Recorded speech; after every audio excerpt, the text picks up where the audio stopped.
Tombontsoa antsika indray ny tafaraka ao anatin'izao fiombonam-bavaka izao. Koa asaiko ampanajana ianao mba hiombona amin'izany vavaka izany. Vavaka isika tompoko. Raha ny tsara indrindra izay ny an-danitra misaotra anao izahay. Misaotra anao ny amin'ny tombontsoa izay mbola omenao anay afaka manonona izao vavaka izao, mitondra izany eo amin'ny izay fiandrianan'ny fahasoavanao. Mangataka ihany koa izay fahazoavantoka famelan-keloka mba hanananay fatokiana ary indrindra fiadanam-po.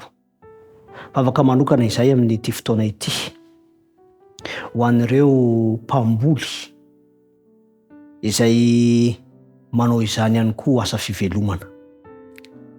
Isaorana anao ny efa nitahinao azy ireo tamin'ny lasa, fa mbola manamafy izany izay mitondra eo am-pelantananao ho azy ireo mba hikarakaranao manokana azy ireo. Raha eo amin'ny sehatry ny toetrandro tompo dia mba ahazonao tsakorana sahazy izy ireo sy ara-potoana.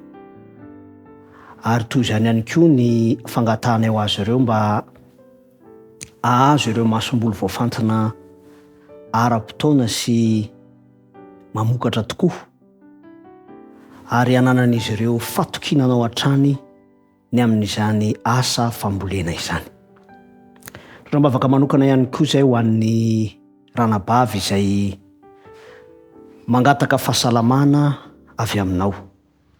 Tompo malalo ianao no aoka hikasika izany mpanomponao izany ka hanaisotra ny aretiny, indrindra ho an'ny zanany izay hita fa misy fakanaretina izay manokana tsy mahazatra. Tompo malalo aoka hidiranao an-tsehatra zany ankonana zany.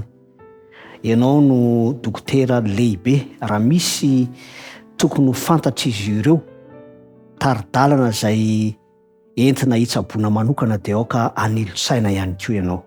Fa mangataka izy ireo tompo, mangataka izany mpanomponao izany, na ho amin'ny ara-pahasalamana izany, na ho amin'ny taridalana ny fananao masina ihany koa.